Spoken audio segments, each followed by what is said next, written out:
Filipenses capítulo 3, versículos 7 e 8. De vez em quando algumas pessoas me perguntam: pastor, o senhor tem mensagens que dá para chamar assim de prediletas? Eu falei no plural sim, porque é difícil escolher. Mas certamente o que eu quero compartilhar com vocês hoje, e a primeira e última vez falei disso foi há 7 anos atrás aqui, é um dos assuntos que mais impactou e marcou a minha vida. Isso me levou depois a compartilhar essa mensagem no formato de um livro, que até hoje é o maior best-seller, é o nosso livro mais divulgado, que é o livro Até Que Nada Mais Importe. Já passamos de 500 mil de exemplares distribuídos, e eu senti muito forte de Deus, né, de mexer nesse assunto 7 anos depois. Eu quero que você me acompanhe em Filipenses 3, versos 7 e 8, que diz assim: mas o que para mim era lucro, isso considerei perda por causa de Cristo. Na verdade, considero tudo como perda, por causa da sublimidade do conhecimento de Cristo Jesus, meu Senhor. Por causa dele perdi todas as coisas e as considero como lixo para ganhar a Cristo. Pai, nós oramos pedindo a tua graça, ação poderosa do teu Espírito Santo. Oramos que a tua palavra fale e cale em nossos corações, não apenas na mente, não apenas na razão, mas nós oramos, ó Deus, que o Senhor também encontre em nós espaço, vulnerabilidade, para que, somada à obra poderosa do teu Espírito, a palavra encontre lugar de frutificação na vida de cada um de nós. Desde já te agradecemos por tudo o que o Senhor fará e declaramos nossa total confiança e dependência do Senhor e da liderança do Espírito da verdade nesse momento. Nós oramos em nome de Jesus. Amém. Bom, eu queria começar com um pano de fundo, falando de como Deus me conduziu esse texto e me fez entender o que eu quero compartilhar.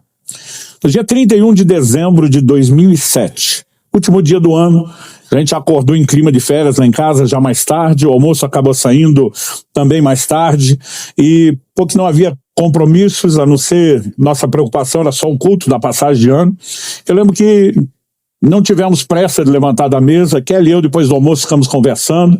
As crianças eram menores, evidentemente, não conseguem ficar na cadeira por muito tempo, mas elas já tinham saído brincar e Kelly e eu estávamos conversando. E eu lembro do momento em que eu emborrei o prato já vazio de lado, olhei para minha esposa e falei para ela: nos próximos 21 dias, eu não vou comer mais nada.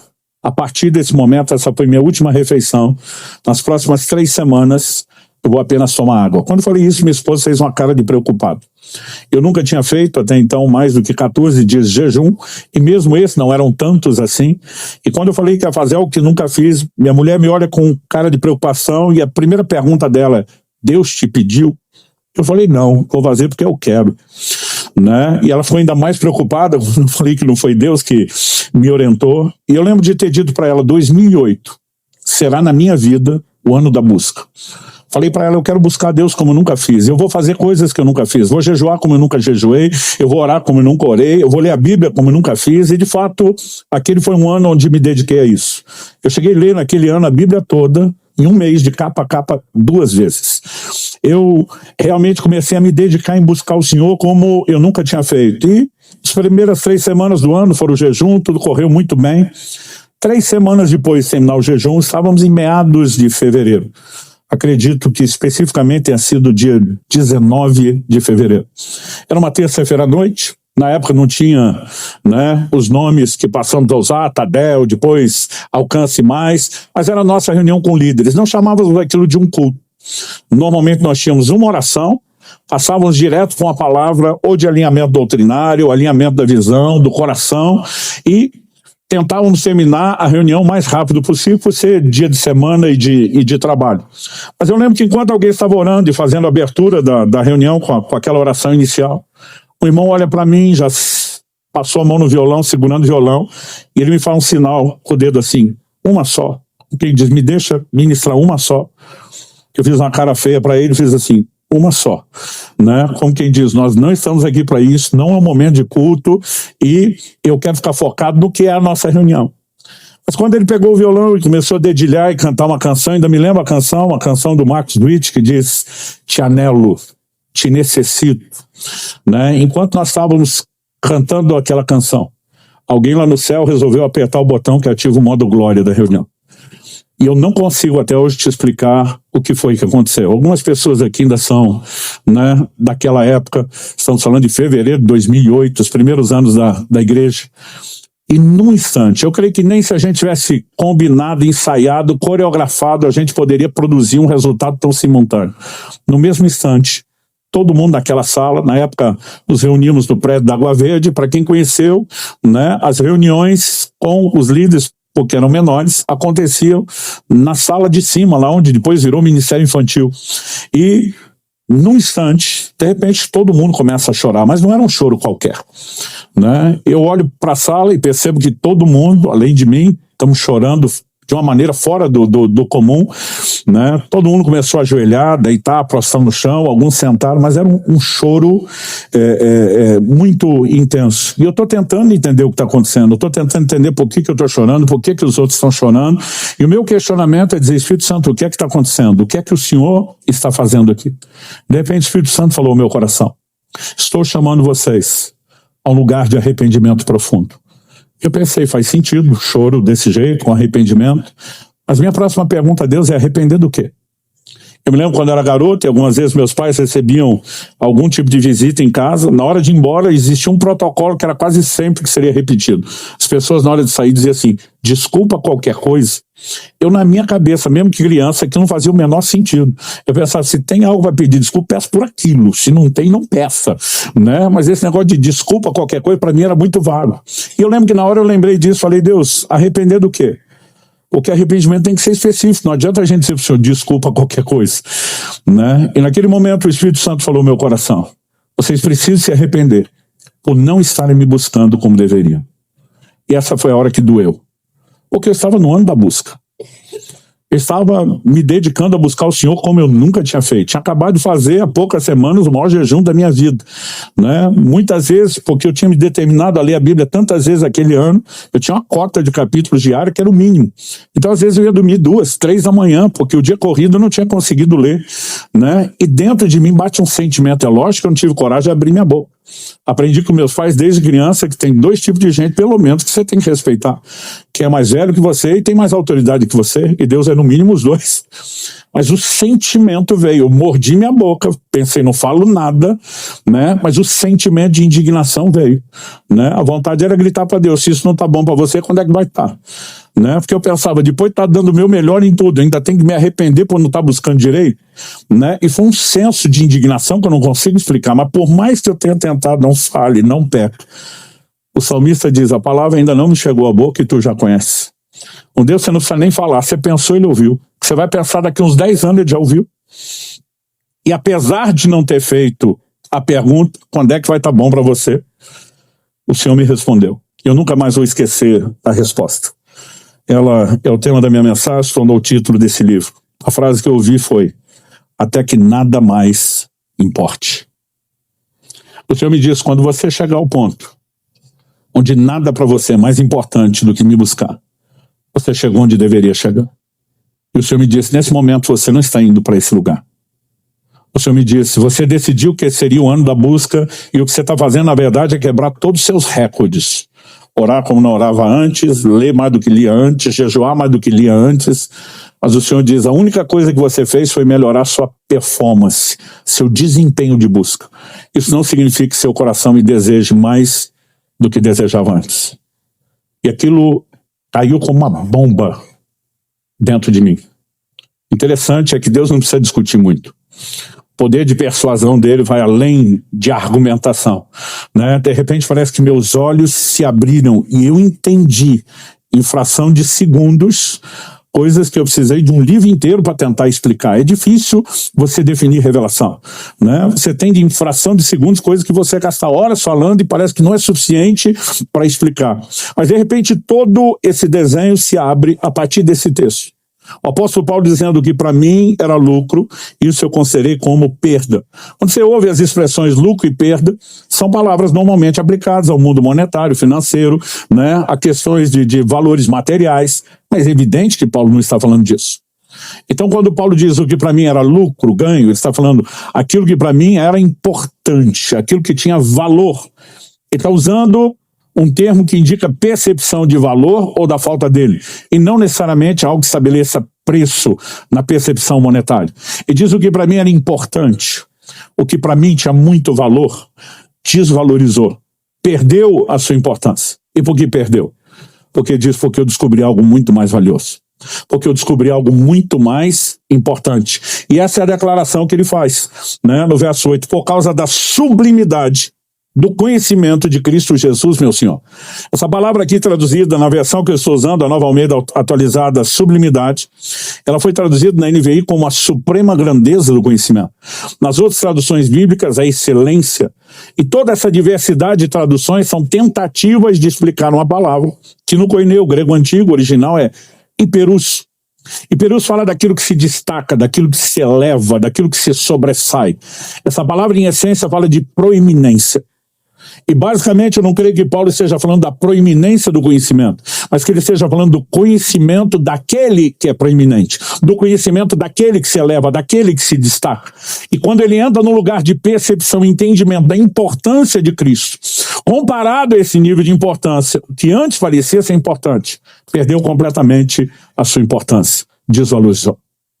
E nesse momento eu entendi o Senhor dizendo, eu não espero de você nada menos do que chegar a esse lugar de compreensão, que nada deve ter a mesma importância para você do que eu.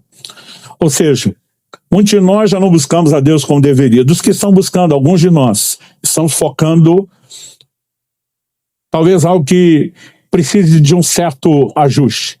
E eu quero começar falando em primeiro lugar, esse foi o primeiro nível de entendimento e de correção que Deus trouxe para mim. Eu não vim aqui corrigir você, eu vim contar a história da minha correção, na esperança de que a carapuça também lhe sirva. Porque não é justo a gente apanhar sozinho, a gente sempre quer que alguém mais seja incluído na história. Mas Deus me fez ver um contraste entre performance, usar a palavra performance, leia-se desempenho, entre performance versus paixão. Muitas vezes nós estamos nos dedicando a uma performance de busca, sem ter a paixão que deveria mover a nossa busca a Deus. Isso talvez possa ser bem percebido num dilema apresentado na Escritura que envolve a igreja de Éfeso. Na primeira das 7 cartas às igrejas da Ásia, no início de Apocalipse 2, o Senhor se dirige, né, ao anjo, ao mensageiro da igreja, e começa nos mostrando que era uma igreja de alta performance. Conheço as tuas obras, teu labor, a tua perseverança. Para mim tem uma progressão aqui. A obra já mostra que era uma igreja ativa, trabalhadora. Mas quando fala labor, já está falando do modo canseira, muito trabalho. Mas quando fala de perseverança, isso está falando daquela pessoa que chegou no modo sacrifício. É aquele nível que de vez em quando a gente fala para os nossos líderes aqui, é sangue nos olhos, faca no dente. É com ou sem vontade, com ou sem empolgação. E a igreja de Éfeso era uma igreja de alta performance, não importa a perspectiva de análise. Se você lê a história, né, do que acontece em Éfeso, registrado no livro de Atos, se você lê as entrelinhas da própria epístola de Paulo aos Efésios, se você olha para a carta que o Senhor Jesus envia através do apóstolo João no Apocalipse, ou se você olha as descrições da história, a igreja de Éfeso era uma igreja incontestavelmente alta performance, não só no trabalho. Eles eram, né, o que nós podemos chamar de uma igreja que tinha muita resiliência. O Senhor diz, suportaste as provas por causa do meu nome e não desfaleceste. Tinha um controle de qualidade até. O Senhor diz, puseste à prova os que dizem apóstolos e não são, e os achaste mentirosos. Não há ângulo ou perspectiva que você avalie a igreja de Éfeso que não veja nela alta performance. Mas o Senhor diz, tenho porém contra ti, que abandonaste o teu primeiro amor. E aí Deus está dizendo, a performance está lá em cima, estratosférica. Mas a paixão está no chinelo, está lá no chão. E aqui, de repente, um desenho começa a se abrir. E o Senhor não fala disso como se fosse uma crise. Eu lembro de uma ocasião que uma pessoa me aborda e diz, pastor, o senhor poderia orar por mim no final de um culto? Eu falei, claro. Pelo que você quer que eu ore? Eu gosto de perguntar pelo que a pessoa quer oração. E ela falou assim, não, eu estou em crise. Eu falei, que tipo de crise? Falou, perdi o primeiro amor. Eu falei, desculpa, então você não está em crise, você tem pecado. E ele me olhou assustado, como assim? Eu falei, o único momento em que Deus toca no assunto, você está falando de perder o primeiro amor e diz, lembra-te de onde caíste, chama de queda. Arrepende-te, está chamando arrependimento. Então nós temos uma lógica muito simples. A definição bíblica de pecado Está lá em 1 de João 3,4. É a transgressão, a desobediência da lei. Quando perguntaram a Jesus qual o maior, o principal, o número 1 de todos os mandamentos, o que é que Jesus respondeu? Amarás ao Senhor teu Deus de todo o teu coração, com toda a tua alma, com todo o teu entendimento, com todas as tuas forças. Logo, não é apenas amar a Deus que é o mandamento principal, mas é amá-lo com tudo que é em nós, é amá-lo com o que nós podemos chamar de amor total. Se esse é o maior mandamento e eu não estou cumprindo o maior mandamento, é evidente que eu não estou em crise. Eu tenho desobediência. E de repente você começa a olhar para essa igreja e está dizendo, eu não quero apenas performance, eu quero que vocês cumpram o mandamento. Agora, é importante a gente entender que o mandamento não deveria ser cumprido apenas com senso de obrigação. Então, por exemplo, deixa eu dar um exemplo que ilustre isso. Há uma ordem na Bíblia para todos os maridos. Cada um aqui que é casado e aqueles que estão almejando isso, saibam que é uma ordem incontestável de Deus. Maridos, amem as vossas esposas. Isso significa que eu sou obrigado a amar minha esposa. Isso também nos faz entender que amor não é apenas um sentimento espontâneo, voluntário, mas é uma decisão. Agora, eu fico pensando, esse ano Kelly e eu vamos completar 30 anos de casado. Se cada manhã que eu acordo do lado dela, eu falasse para ela, eu amo você. E quando ela abrisse um sorriso de satisfação, eu atropelasse ela com a próxima frase. Fazer o quê, né? Deus mandou. Não tem opção. Então estamos aqui para cumprir a obrigação. Eu fico me perguntando se estaríamos casados ou qual seria a qualidade do matrimônio. O pastor, o senhor não é obrigado a amá-la? Sou. E ela não sabe disso? Sabe. Mas ela espera que eu cumpra o mandamento, não com senso de obrigação, e sim com senso de prazer. De vez em quando, nas nossas conversas, a gente revisita algumas memórias, alguns episódios, coisas que não foram as melhores e tivemos que aprender e crescer com isso, mas coisas que foram muito marcantes. Eu tenho certeza que eu posso dizer isso, que nesses quase 30 anos, um dos momentos assim, existe um score, uma pontuação que o marido tem com a mulher. Para um homem é difícil entender. Você dá um carro para a mulher, vale 1 ponto. Você dá uma flor, vale 1 ponto. Você dá uma bolsa, vale 1 ponto. Né? A gente não entende o sistema de pontuação, mas tem hora que você vê nos olhos da mulher que o score está subindo ou está despencando. Quando nós completamos 10 anos de casados, e nós começamos aos 5 anos de casado, criamos uma convenção entre nós que a comemoração daqueles, a cada 5 anos de casado, tinha que ser algo especial. Que não dá para fazer coisa especial todo ano, mas que a cada 5 anos ia caprichar. A primeira de 5 anos, a gente estava assim, sem muito recurso nem muita fé. Então foi uma coisa bem singela. Mas quando estava chegando perto dos 10, a gente não tinha dinheiro, mas tinha fé. E nós estávamos orando, eu pedindo a Deus algo especial, e eu fui surpreendido por um problema terrível. Tinha uma viagem, né, que nós iríamos fazer juntos, e nessa viagem eu lembro que eu tinha uma conexão na França, aquele grande aeroporto de Paris, o Charles de Gaulle, e a empresa aérea fez alguma mudança no nosso bilhete e nos notificaram que a gente ia ter que ficar 2 dias esperando em Paris. 2 dias, era o sonho da minha mulher. E eu lembro que nós aproveitamos, em vez de reclamar e querer brigar por aquilo, vamos aproveitar que nós ganhamos a viagem que não poderemos fazer, era para ser só uma conexão, e tivemos nosso passeio. E no dia que nós subimos a torre, eu fiquei pensando o que eu falo, que não seja só tão clichê, mas que seja honesto, que não seja só o que ela deseja ouvir, mas o que ela merece. Eu pensei, quando nós subimos, eu falei para minha esposa, em vez de só dizer eu amo você, eu falei para ela, eu quero te dizer algo aqui, em cima dessa torre, desse lugar que te encanta. Eu amo amar você. E até hoje eu lembro daqueles barulhinhos de videogame, né? Marcando ponto assim, porque o olhar da minha esposa anunciava. Não tinha som, mas na minha memória tem, porque o que eu vi me fez imaginar aquilo. Porque naquele momento eu não estava dizendo apenas eu amo você. E eu sou obrigado a amá-la. Mas naquele momento eu estava dizendo, você é uma pessoa tão extraordinária, que aquilo que poderia ser só uma obrigação, você fez disso uma inspiração. Qual a diferença? Você pode ter um marido totalmente dedicado. Isso não faz dele alguém interessado na outra pessoa. Pode fazer dele apenas alguém orgulhoso. Você pode olhar para a esposa e dizer, nem você, nem Deus pode reclamar que eu não sou um bom marido, fiz o meu melhor. Mas ele está focado só nele. O que lhe interessa no final é o orgulho do desempenho, não é a valorização da outra pessoa, é apenas a valorização da sua performance. Se nós entendemos o quão danoso e desastroso isso pode ser num relacionamento humano, por que é que não conseguimos entender o paralelo no plano espiritual?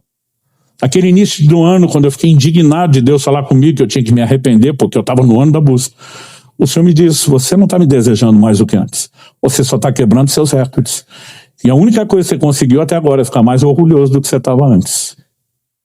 E foi o momento onde a casa caiu. Porque de repente eu comecei a entender, não se trata de desempenho ou performance. Nós precisamos entrar em um lugar onde o nosso coração seja profundamente cativado pelo Senhor. Deus não nos deu livre-arbítrio, direito de escolha à toa, com todos, entre aspas, os riscos que ele correria, né, por nenhum outro motivo. Como disse um grande escritor cristão, ele poderia ter nos feito como autômatos, programados para amá-lo e obedecê-lo, mas ele esperava que nós quiséssemos isso. Na verdade, quando eu comecei a entender esse desenho, aí sim, eu entrei num lugar de profundo arrependimento. Há uma frase do grande escritor C.S. Lewis que mexe muito comigo. Ele diz, o cristianismo, se é falso, não tem nenhuma importância. Se é verdadeiro, tem infinita importância. Mas ele arremata dizendo que ele não pode ser de moderada importância.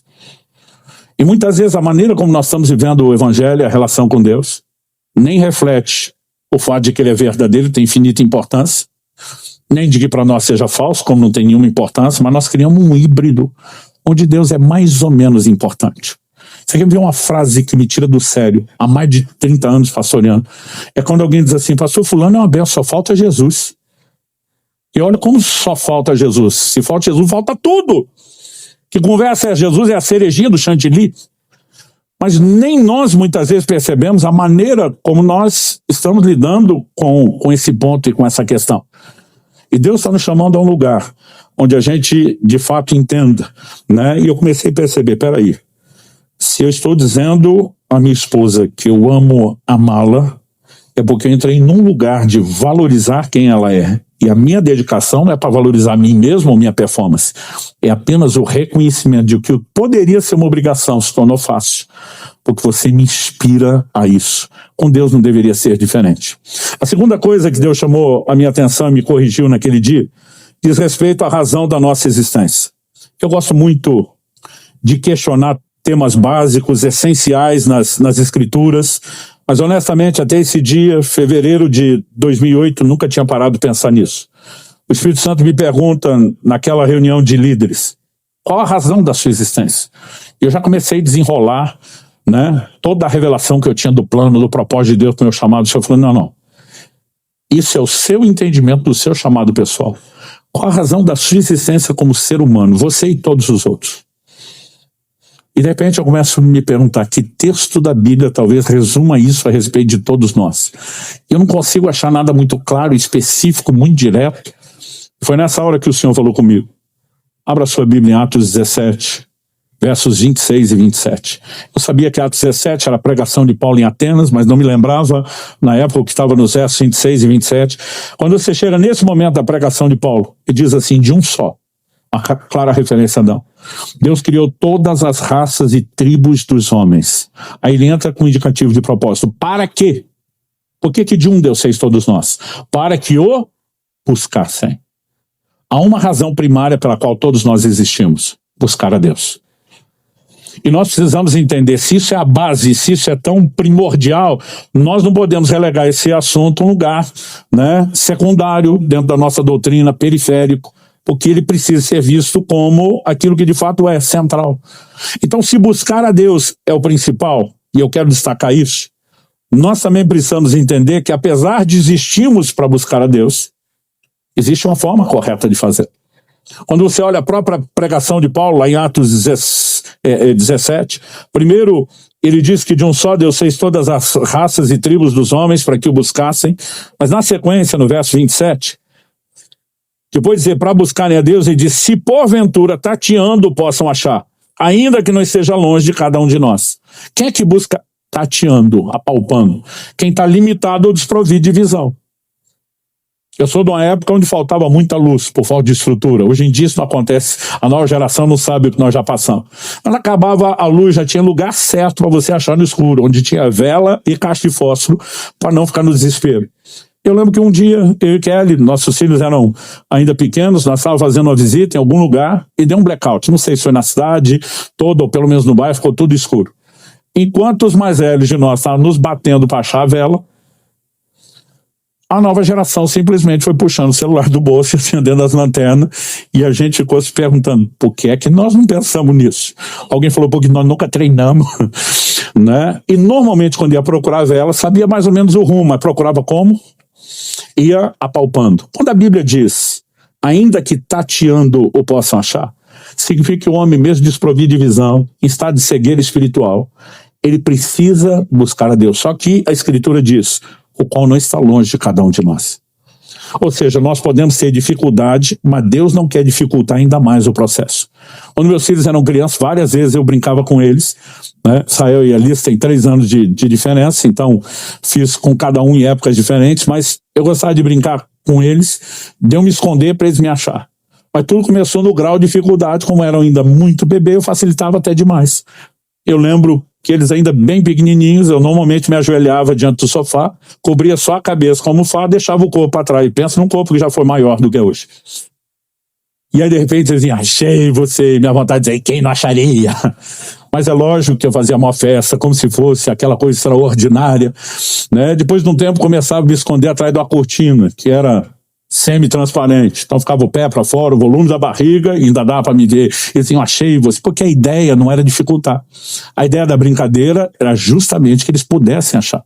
Porque uma única vez que eu tentei me esconder de verdade, acabou a graça da brincadeira, eles desistiram de me procurar, eu quase dormi escondido onde estava e não valeu a pena.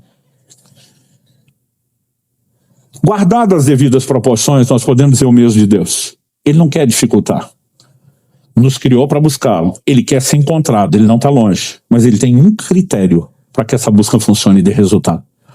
É aquele que Deus, por boca do profeta Jeremias, anunciou. Buscar-me-eis e me achareis. Quando me buscarem, de todo o vosso coração. Jeremias 29:13.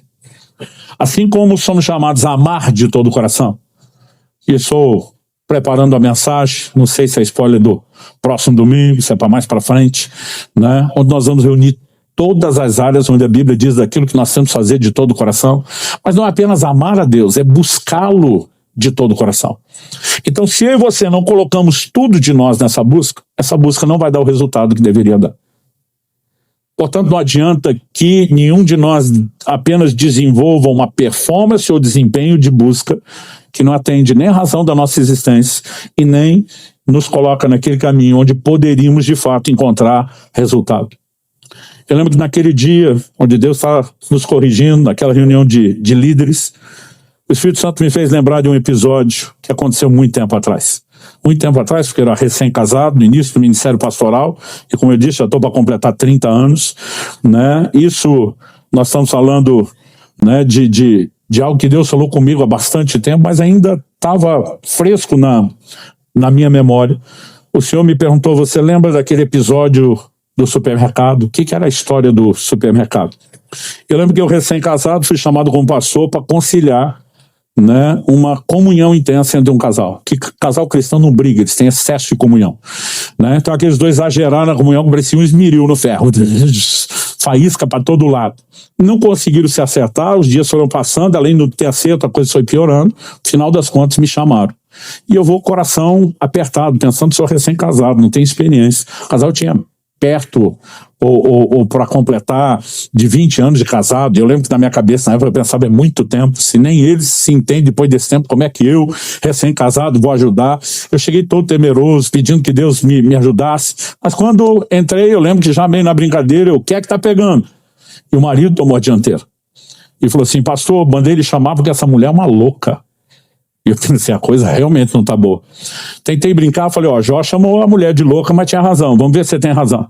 Estabelecer as regras, enquanto você fala, ela fica quieta, quando ela falar, você fica quieto, não vale dedo no olho, não vale cotovelado, nem mordido. Coloquei todas as regras, né? E esse cara falou, pastor, nesses quase 20 anos de casado, o senhor não tem noção de o tanto que essa mulher me pediu para ir no supermercado com ela. Ele olha para mim com uma cara de pavor indescritível e diz, eu odeio o supermercado. E ainda tentei consolá-lo, falei, irmão, não está sozinho, o sindicato é grande, né? Até porque algumas irmãs não ajudam, né? O homem já não gosta de ir no supermercado, ela quer que ele vá junto para ter a DR, a relação lá num lugar público com caras e bocas, e a coisa não fica realmente fácil, né? E outras mulheres acreditam que os homens sabem onde estão as coisas do supermercado. Elas precisam entender, quando nós vamos procurar, as coisas se escondem, né? Não é fácil de achá-las. Enfim, eu estou tentando ser empático com ele, mas ele falou, bom, o ponto da história não é esse. É que, semana passada, 5 dias atrás, resolvi agradar essa mulher. E eu me ofereci para ir com ela no supermercado. Não foi ela que pediu. E quando eu volto, essa louca me olha para mim e diz, eu nunca mais quero que você vá comigo no supermercado. Ela não sabe o que quer. Quando ele falou isso, a mulher está o tempo todo com a mãozinha erguida, o dedinho erguido, tipo, esperando minha vez, mas ela respeitou as regras. Eu falei, terminou? Ele falou, terminei. Eu falei, pode falar, irmã. Ela falou assim, pastor, eu nunca quis que ele fosse comigo no supermercado. A gente, quando ela falou isso, ele surtou. Eu, às vezes, endemoniou. Mas não é bom falar isso para crente. Porque bravo ele já estava. Então eu fiquei pensando o que era o próximo nível, onde foi. Mas ele enlouqueceu. Eu tô falando que ela é louca, eu tenho testemunha. Começou a chamar os filhos para depor no tribunal. Né? Eu falei, calma. Eu interrompi ele e falei, enquanto você falava, ela não te interrompeu. Agora é a vez dela, ela vai falar, você não vai interromper. Falei, mamãe, já que ele se interrompeu, deixa eu dizer algo. Nem eu tô conseguindo acreditar na senhora. Eu falei, a senhora pode até não ser essas donas que quer discutir a relação no mercado, mas dizer que nunca quis, nem uma vezinha que ele fosse. Me ajuda a entender isso. Ela olhou para mim e falou, pastor, o que eu queria não é que ele fosse. O que eu queria é que ele quisesse ir. E foi tão profundo que ela falou que eu levei uns minutos para entender. Eu falei, como é que é? Falou, o que eu queria não é que ele fosse no supermercado, é que ele quisesse. Olha só repetiu, não explicou. Falei, ok, pastor. Então deixa eu te explicar. Ele de fato se ofereceu e foi comigo no supermercado. O senhor tinha que ver a cara dele enquanto estava lá. O senhor tinha que ver a linguagem corporal, olhando para o relógio. Evidente que ele não queria estar lá. Eu fiquei pensando, esse homem deve ter aprontado algo tão terrível, mas tão terrível, que ele decidiu se dar uma autopunição. O que é o pior castigo que eu mereço depois do que eu fiz? Ir com a minha mulher no supermercado. Eu falei, agora, se ele precisa de uma autopunição, eu tenho que aguentar aquela cara feia junto comigo? Eu falei, pastor, eu não queria que ele fosse, eu queria que ele quisesse ir. Então, meu argumento para ele é o seguinte, se não consegue ir com um cara feliz, não vá nunca mais. Eu olhei para ele e falei, velho, desculpa, mas ela tem razão. E Deus me fez lembrar daquela história, disse, você lembra daquela história? Eu falei, lembro. E o Senhor falou, pois é, o que eu queria não é que você me buscasse, é que você quisesse me buscar. E de repente, parece que a coisa realmente fez sentido. Deus não espera apenas que a gente cumpra a obrigação, mas que a gente entre num lugar de intencionalidade, movido por um senso de prazer no cumprimento daquilo que também acaba sendo uma obrigação, tanto amá-lo como buscá-lo de todo o coração. Quem está entendendo, diga amém. John Wesley diz que não se admita no coração outro desejo ou propósito, cujo objeto supremo não seja ele. E de repente Deus me levou a um lugar de compreensão, e isso eu posso lhe garantir, foi uma das coisas mais marcantes e revolucionárias, principalmente pelo contexto, do entendimento dos outros princípios. O Senhor falou comigo naquele dia, você tem pregado ao longo dos anos que o pecado é o grande inimigo de vocês. E de fato o pecado é o inimigo. Os afasta de mim, desconecta, tem consequências. Mas o Senhor me diz, você não está errado em chamar o pecado de inimigo. Você está errado quando acha que o pecado é o único inimigo. O Senhor me diz, há um inimigo mais sutil, que aqueles de vocês que já não estão enredados no pecado como antes, muitas vezes não percebem. Eu vou denominar esse inimigo da maneira como eu entendi, não é necessariamente uma terminologia bíblica desse jeito, mas é o que você encontra lá. Eu vou denominar isso de distração, ou distrações. O Senhor Jesus, no Evangelho de Lucas, lá no capítulo 14, a Bíblia nos mostra que ele estava numa casa, ele foi convidado, né, para uma refeição. Enquanto estão comendo, Jesus também está ensinando, falando das coisas do reino de Deus. O verso 15 de Lucas 14 diz, ao ouvir tais palavras, um dos que estava à mesa com Jesus lhe disse, bem-aventurado aquele que participar do banquete no reino de Deus. Eles estão no banquete literal. Jesus está falando do reino, ele diz, bem-aventurado aquele que foi para o banquete do reino. Na hora que ele deixa a bola quicando, verso 16 diz, Jesus, porém, respondeu, certo homem deu uma grande ceia e convidou muitos. A hora da ceia enviou seu servo para avisar os convidados, venham, porque tudo já está preparado. Mas todos eles, um por um, começaram a apresentar desculpas. O primeiro diz: comprei um campo e preciso ir vê-lo, peço-te que me desculpe. Outro diz: comprei 5 juntas de bois e vou experimentá-las, peço que me desculpe. O outro diz: casei-me e por isso não posso ir. Se você olhar cada uma das 3 desculpas que Jesus fez questão de relatar, elas não falam de nada que em si, por si mesmo, seja ilícito, seja errado. Então, quando o primeiro simplesmente apresenta desculpa a Jesus e diz: comprei um campo, isso é aquilo que a maioria de nós, os crentes, chamaria de bênção de Deus, resposta de oração. E se for de uma vertente mais pentecostal, cumprimento de promessa. Eu nunca vi um crente em 32 anos quase de pastorar e murmurar e reclamar: puxa, pastor, eu comprei uma casa própria, coisa terrível. Puxa, compramos uma propriedade nova para os negócios, que triste. Normalmente as pessoas vêm dar esse tipo de notícia empolgado: glória a Deus, bênção de Deus, resposta de oração, cumprimento de promessa, porque não é ruim em si. Quando você olha a segunda desculpa, a mesma coisa. Se a primeira diz respeito à aquisição de propriedade, a segunda fala de um outro nível de prosperidade. Comprei 5 juntas de bois e vou experimentá-las. Isso aqui era os New Holland, os tratorzão da época. Gente, o povo tinha que arar a terra. A grande maioria das pessoas, além de não ter os equipamentos, a tecnologia da agricultura de hoje, a maioria não podia nem ter muitos animais que favorecessem o trabalho. 5 juntas de bois, pelo menos 10 bois a mais, força para arar, para ajudar na colheita. Isso significava o quê? Aumento da produtividade. Aumento da produtividade significa dinheiro no bolso, provisão, prosperidade. Nunca vi alguém reclamar: ô, pastor, coisa terrível, disparou minhas vendas na internet, estou ganhando dinheiro fácil, olhe por mim, está difícil. Ninguém reclama. Normalmente as pessoas chegam dizendo: bênção de Deus, resposta de oração, cumprimento de promessa. E se não dá para falar mal das primeiras duas desculpas, menos ainda a terceira. Porque a ideia é projeto de Deus. Casei-me, portanto não posso ir. O casamento não deveria ser visto, como muitos estão olhando, como algo errado. É ideia, é plano e é bênção de Deus. Errado não é o casamento. Errado é a escolha que alguns fazem de com quem casar. Errado é a escolha que alguns fazem de como viver o matrimônio, mas não o casamento em si. Ou seja, você não pode olhar para nada disso, chamar nem de pecado, nem de errado, nem de lícito. O problema não eram as coisas, era o lugar que elas tomaram. Banquete na Bíblia tem uma ideia no senso geral, que fala de comunhão.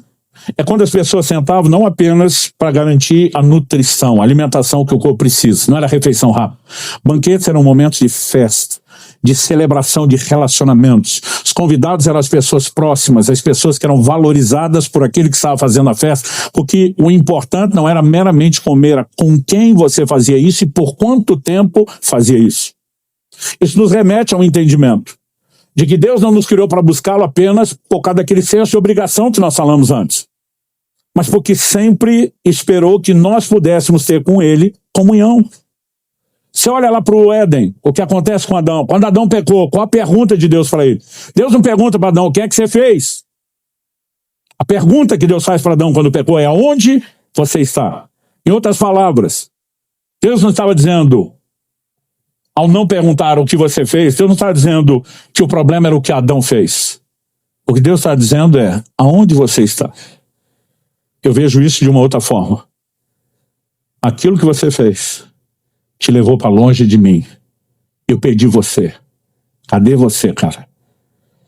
E aí nós simplesmente começamos a pregar uma redenção que nos leva ao perdão do pecado, à remoção da culpa e até da condenação eterna que o pecado trouxe, mas não resgata o que de principal ele veio roubar, que é a comunhão com Deus. O Salmo 25:14 diz: a intimidade do Senhor é para aqueles que o temem, aos quais ele dará a conhecer a sua aliança. Eu e você temos sido chamados para um lugar de comunhão, para um lugar de banquete em Deus. Você pode dizer amém? Agora, muitas vezes nós temos nos deixado distrair por coisas que elas não são erradas. Elas não são ilícitas em si mesmas. Mas quando coisas lícitas ocupam um lugar de importância que não deveriam, a ponto de concorrer com o lugar de Deus, aquilo que não é errado em si, se tornou errado pelo lugar que ele passou a ocupar nas nossas vidas. Quando Moisés vai a Faraó com uma mensagem: deixa meu povo ir para que me adore, a gente pode aprender algo na tipologia bíblica. Faraó é uma figura de Satanás que escravizava aquele povo que depois Deus vai libertar para que se torne o povo dele. Como foram libertos? No dia da celebração da Páscoa. Paulo escreve aos Coríntios e diz: Cristo é o nosso cordeiro pascal, ou seja, está para nós, como o cordeiro da Páscoa estava para eles. E da mesma maneira como eles tiveram que se apropriar, né, pela fé do sangue do sacrifício do cordeiro da Páscoa, colocar nos umbrais, né, para escaparem daquela escravidão espiritual. A Bíblia diz que Deus também nos arrancou do império das trevas e que pelo sangue de Jesus eu e você fomos resgatados e nos tornamos povo de Deus. Quando eles saem do Egito, Deus faz declarações sobre eles lá no Monte Sinai, em Êxodo 19, 5 e 6. Você vai ver Pedro fazendo a mesma declaração a respeito de mim e de você. Vós sois a nação santa, a geração eleita, o sacerdócio real, o povo de propriedade exclusiva de Deus. Há um paralelo nisso. Então, Faraó, na tipologia bíblica, figura Satanás. Quando Moisés vem com a mensagem: deixa meu povo ir para que me adore, qual a resposta do Faraó? Vocês devem estar muito desocupados para estar falando em adoração. A primeira reação de Faraó: vamos encher o povo de trabalho para que eles não tenham tempo de pensar em adoração. Uma das estratégias mais antigas: vamos encher de distração para que eles não lembrem de por que eles existem e o que é principal para que eles cumpram. É impressionante, gente, numa época onde a nossa vida deveria ser tranquila como nunca.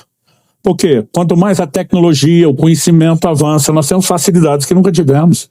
Gente, o tempo que o povo levava antigamente só para buscar água, e que hoje a gente tem encanada, a gente faz ideia do quanto tempo ganhou, né? Aquilo que eram viagens longas, difíceis, né? Você olha hoje as facilidades que nós temos. Não estou falando só da época de Jesus, gente. Você volta lá no século XVIII, vamos falar de John Wesley. O cara viajava para pregar o evangelho do mesmo jeito que Jesus e Paulo, a pé, a cavalo, dentro de navio, né? Tudo era lento, era um processo, são desafios. Eu, às vezes, né, já fiz isso muitas vezes, estou no sábado pregando no norte, no nordeste do Brasil e tenho tempo para voltar tranquilo para as nossas reuniões de domingo, por causa, né, da facilidade do transporte. Em tudo o que nós avançamos era para a gente ter tempo sobrando. Mas quanto mais facilidades nós temos, mais coisa a gente arruma para fazer. Aliás, nós somos a geração campeã de entretenimento. Nunca se gastou tanto tempo em entretenimento como nós gastamos. Porque a questão não é o que vai tomar atenção. O importante é que eles não tenham tempo para pensar naquilo que deveriam fazer. Distrações. Pensa em uma estratégia que continua sendo usada, porque eu acredito que o diabo também deve ter a versão dele do ditado: o time que está ganhando não mexe. Está dando resultado, para que mudar a estratégia? E naquele dia Deus me chamou fortemente a atenção para um episódio bem conhecido, mas que eu nunca tinha enxergado essas verdades nesse episódio. Se você puder me acompanhar em Lucas, capítulo 10, a partir do verso 38. A Bíblia diz: quando eles seguiam viagem,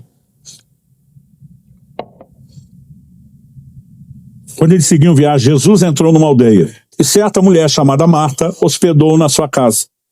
Marta tinha uma irmã chamada Maria, que, assentada aos pés do Senhor, ouvia o seu ensino. Marta agitava-se de um lado para o outro, ocupada em muitos serviços. Então se aproximou de Jesus e disse: o senhor não se importa com o fato de minha irmã ter deixado que eu fique sozinha para servir?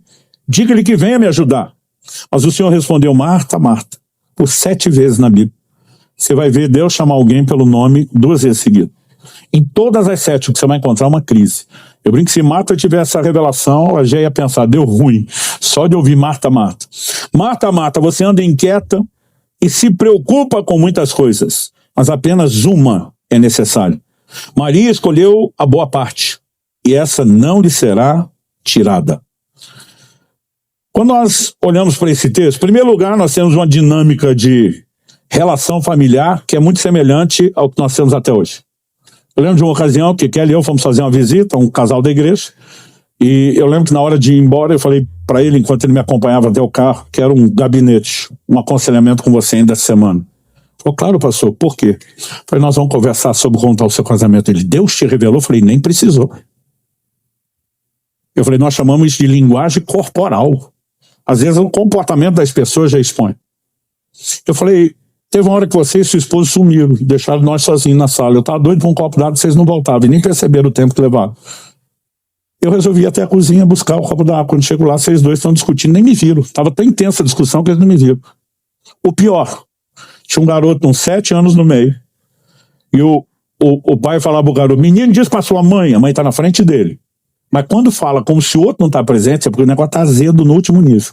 Aí a mulher respondia: menino, diz pro seu pai. A criatura nem dizia nada, porque os dois estão se ouvindo. Mas o importante era fingir que não estava falando com o outro. Quando Marta chega para Jesus, na frente de Maria, e diz para minha irmã me ajudar, gente, o negócio já está azedo. Não é difícil perceber isso. Eu imagino que enquanto Jesus está ensinando, Marta deve ter passado por trás e chamado Maria várias vezes. Imagino Maria tirando a cara do lado, assobiando, daqui não sai, daqui ninguém me tira. E Marta vai pedir ajuda de Jesus, acreditando de todo o coração que Jesus vai ficar do lado dela e apoiá-la. Ela não esperava levar esse invertido. E aí Jesus diz para ela: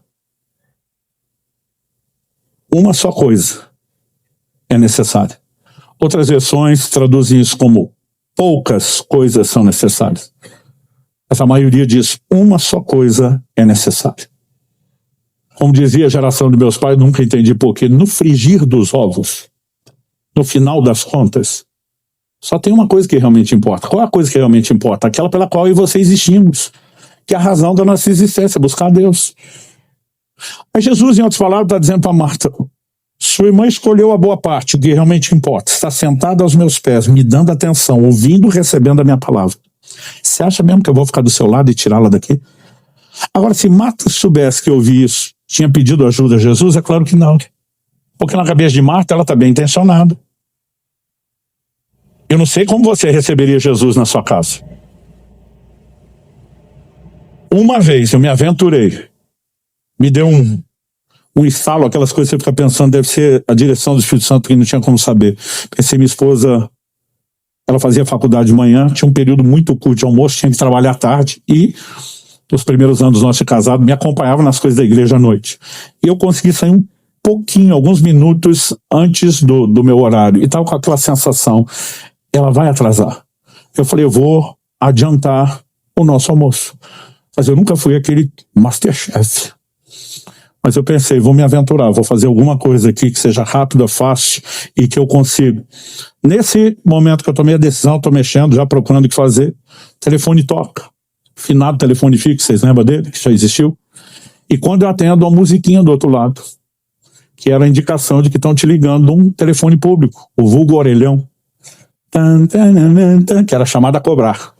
Né? Então eu fico do outro lado, aquela se identifica, falou: amor, atrasei na minha saída da faculdade até chegar em casa, não vai dar tempo de fazer o almoço. Será que você pode tirar alguma coisa da geladeira para pelo menos adiantar? Falei, meu amor, fique tranquilo, o almoço hoje é por minha conta. E eu falei de um jeito que parecia que era o cara. E ela, uau! E qual é o cardápio? O que temos para hoje? Eu dei uma olhada em cima da mesa, falei para ela, massa com peixe. Ela, uau! Não vejo a hora de chegar e desligou. Não deu tempo de explicar que massa com peixe era um miojo com a lata de sardinha que estava ali. E quando ela desligou, não tinha como ligar de volta, porque não sabia de onde ligou, não tinha celular. Né? Os mais novos não conseguem entender como era a nossa vida sem celular, mas acredite, a gente já viveu sem isso. Mas não tinha mais como comunicar, agora é esperar chegar. Mas eu percebi que a expectativa dela estava lá em cima. E eu pensei, vai dar ruim esse negócio.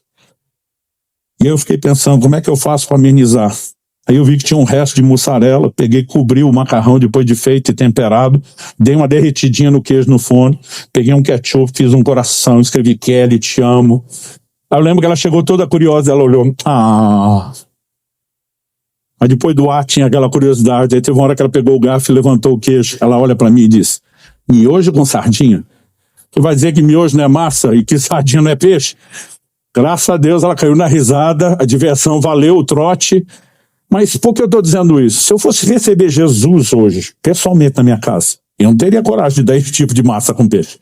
Você fica imaginando, gente, receber Jesus tem que fazer o melhor. Se você pensar, a motivação de Marta não é ruim. E outra, Jesus não vinha sozinho, gente, tinha uma tropa com ele. Vamos falar sério.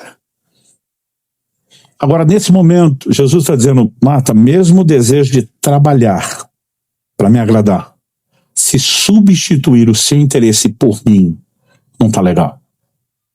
Naquele dia, naquela correção, o Senhor me disse, muitos de vocês têm sucumbido não só diante do pecado, mas diante de distrações. O Senhor me disse, alguns de vocês prosperaram e já não têm um coração para me buscar como antes. Alguns de vocês prosperaram na carreira e não têm nem coração, nem tempo para me buscar. O Senhor me diz, alguns de vocês prosperaram no ministério, inclusive você, e já não me buscam hoje como buscavam antes. E de repente o chão sumiu debaixo do pé, porque de repente eu entendi, como nunca havia entendido que de fato nós estávamos falhando com o Senhor.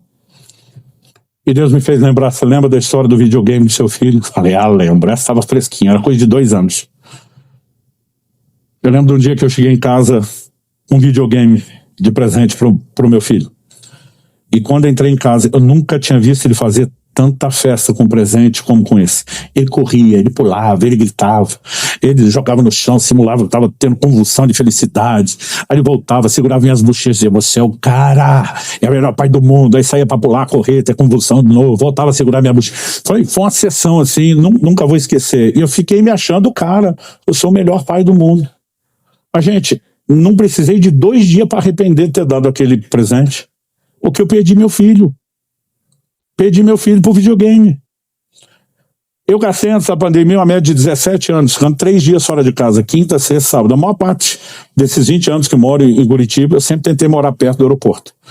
Não só pelas idas e vindas, mas assim, quando eles eram pequenos, né, e a Kelly avisava, papai chegou, já era aquela ansiedade. Então, às vezes eu ligava para ela, dizia, aterrissou. Era o tempo dela sair de casa, me pegar no aeroporto. E quando ela chegava com o carro, já estava saindo na porta, chegava logo em casa e as crianças sempre estavam me esperando. Era o momento de papai voltou para casa, festa. Então a gente se abraçava, brincava, era o nosso momento de comemoração. Depois do bendito videogame, para não falar o que eu penso dele, cada vez que eu passava por aquela porta, estava só a Alice. O Israel mais velho já não estava lá. Eu brincava bastante com ela, depois que ela cansava, filho, cadê você? Já vai, pai, só vou passar de fase. Gente, eu peguei um ódio nessa frase, passar de fase. Você não tem noção. Um dia eu estava num evento de pastor, e um falou para mim, pastor, o senhor pode orar por mim? Eu falei, sim, pelo quê? Ele falou, não, eu sinto que ministerialmente está na hora de passar de fase. Eu falei, se quer que eu ore, arruma outra fase. Ele não entendeu nada. Eu falei, não oro, se não mudar isso, não ora. Eu lembro de um dia que cheguei em casa, minha vontade era pegar aquele videogame e jogar pela janela do quarto de cima lá do sobrado. O senhor me disse, você lembra disso? Eu falei, lembro. O senhor me disse, vocês fazem a mesma coisa comigo o tempo todo. Quantas coisas vocês desejaram, oraram, pediram, e quando eu dei, vocês sabem que nem seu filho. Convulsão de alegria, corre, pula, agradece, você é o melhor pai do mundo. O senhor diz, mas eu tenho perdido vocês para essas mensagens. E de repente Deus me deu a capacidade de entender emocionalmente, não só intelectualmente, aquilo que nós fazemos com Deus. Aquele dia eu entrei num lugar profundo, não só de arrependimento, mas de entendimento, de retomada da rota. Perguntaram uma vez a Stanley Jones, missionário metodista por quase 50 anos na Índia. A Índia até hoje é um lugar com muita perseguição ao evangelho. Não é um lugar onde não haja opções de religião. Você tem todas as religiões do mundo lá. Mas conversão, por exemplo, é proibido. E esse é o nosso negócio, nós vivemos de conversão. Então, os cristãos acabam sendo muito perseguidos. E uma vez perguntaram a ele qual era o maior inimigo do cristianismo, esperando que ele falasse que era a perseguição. E a resposta de Stanley Jones foi, o maior inimigo do cristianismo não é o anticristianismo, é o subcristianismo. E diz, nesse ambiente que vivemos de perseguição, aqui o crente tem que ser crente de verdade. O problema está com vocês, onde tem liberdade. E esse cristianismo é medíocre, sem vergonha. O subcristianismo, definiu ele, é o nosso maior inimigo. Quando a Bíblia fala de Marta, que ela estava ocupada com muitas coisas, a palavra que foi traduzida como ocupada, no original grego é peripal. Ela significa separar, afastar, distrair, entrar no estado de estresse mental. Significa tanto estar distraído, como estar super ocupado ou bastante atarefado, o que normalmente é o que gera a distração. E muitas vezes eu e você estamos nos envolvendo com coisas lícitas, até mesmo a tentativa de trabalhar para Jesus como Marta, mas a ponto de desconectar. E quando isso acontece, a gente precisa consertar as coisas. Então, eu passei por um período de 10 anos de profundo trato de Deus. Eu lembro que nesses 10 anos, eu não fiz mais nenhum jejum prolongado. Porque a gente tem mania de extremos, que isso não vale nada, isso é só performance. 10 anos depois dessa experiência, Deus me mandou pregar pela primeira vez a respeito do assunto. Na verdade, não chegava a 10, foi um pouquinho antes de completar isso, mas estava bem próximo ali. E quando eu estava pregando, nós ainda estávamos ali no prédio da Água Verde. Eu estou descrevendo o pessoal no início como foi aquela experiência que eu contei. E para o pessoal ainda falei, olha, foi na sala tal. Aquilo estava tão vivo na minha memória que quando eu falei disso 7 anos atrás, eu me emocionei no púlpito, me deu uma vontade de chorar. Lembrando o que foi aquela visitação de Deus, o que foi aquela ministração.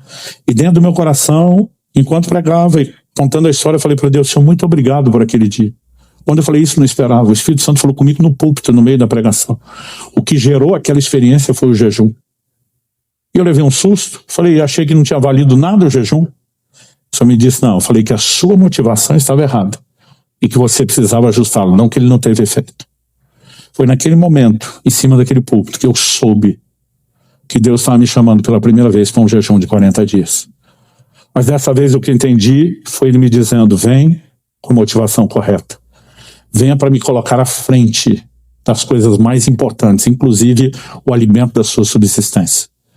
E quando as pessoas me falam, pastor, parece que o senhor ficou meio fanático nesse negócio. Eu digo, é porque vocês não entendem o que ele representa. Se há algo que tem sido a base de toda a construção de Deus para aquilo que nós começamos a praticar e falar depois sobre o jejum, foi entender a importância de chegar a um lugar onde nada concorra com ele, onde nada, absolutamente nada, seja tão importante quanto ele, onde nada se compare com o lugar dele. E é para esse lugar que Deus está chamando a mim e a você. E a minha oração é que você consiga entender e mensurar isso não só na sua mente, não só na razão, mas que o Espírito Santo consiga ir naquele lugar mais profundo do coração, encontrar em mim e você um lugar de resposta. Vamos ficar em pé para parecer que está acabando.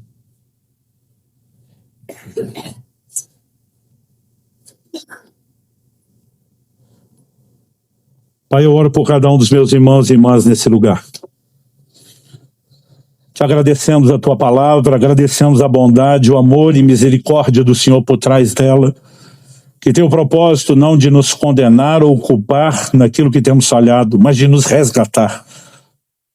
Pai, não queremos viver uma vida de religiosidade, onde não haja a busca que deveria, onde essa busca talvez se presente esteja sendo distorcida por uma valorização do desempenho, não da paixão pelo Senhor. Oramos pela capacidade de entender a razão da nossa existência, que é não te buscar apenas por cumprimento de obrigação, mas para alcançar o propósito, comunhão, viver intimidade e relacionamento com o Senhor. E oramos pela capacidade de discernir o quão danosas podem ser as distrações, ainda que essas coisas não sejam ilícitas por si mesmas. Ajuda-nos a enxergar aquilo que não temos visto. E acima de tudo nós oramos, abre os nossos olhos, nós pedimos ajuda dos céus, nós oramos como salmista, sonda-nos, ó Deus, conhece o nosso coração, expõe e traga à tona tudo aquilo que tem se tornado ídolos que concorrem com o seu lugar, aquele lugar que pertence a Ti, somente a Ti no nosso coração. Nós oramos em nome de Jesus.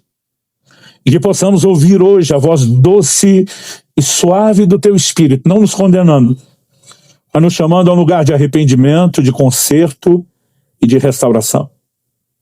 E que possamos de fato chegar a esse lugar, onde a busca aumente, não porque estamos focados no desempenho, na performance, mas porque despertamos para dar ao Senhor a devida importância, para que o Senhor seja de fato mais valioso do que qualquer outra coisa.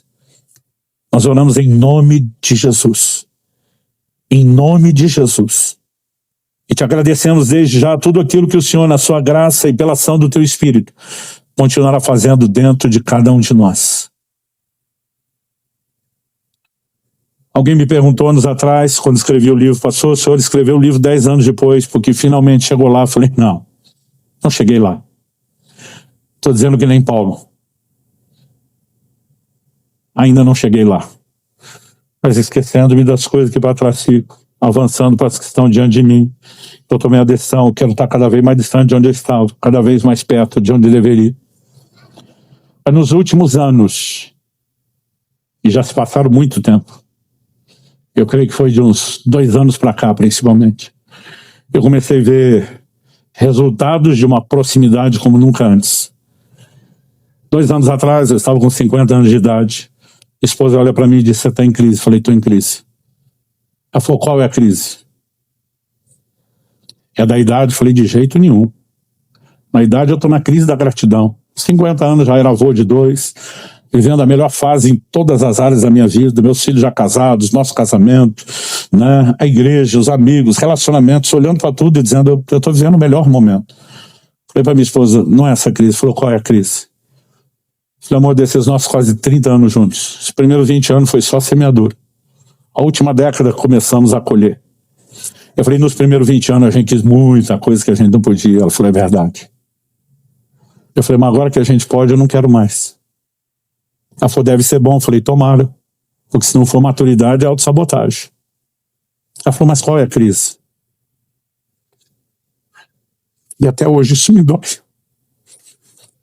Eu falei para ela: a crise é porque nós perdemos tanto tempo querendo essas coisas, como se aquilo fosse nos preencher ou nos realizar. Por que a gente ficou tão distraído querendo as coisas? Para depois descobrir que a gente não precisava delas para ter o que nós temos hoje em Deus. Esse nível de realização e preenchimento nele. Sabe o que é curioso? Quanto menos importantes são essas coisas, mais Deus nos dá. Mas por outro lado, quando isso é tão importante, a ponto de concorrer com ele, normalmente ele não nos dá. E se eu fosse Deus, eu também não nos daria. Porque não há inteligência em fortalecer a concorrência. Mas quando o nosso coração passa a ser somente dele, ele pode gerar muito acréscimo. Que isso nos ajude a entender um Deus que não está tentando nos oprimir, mas tentando nos abençoar.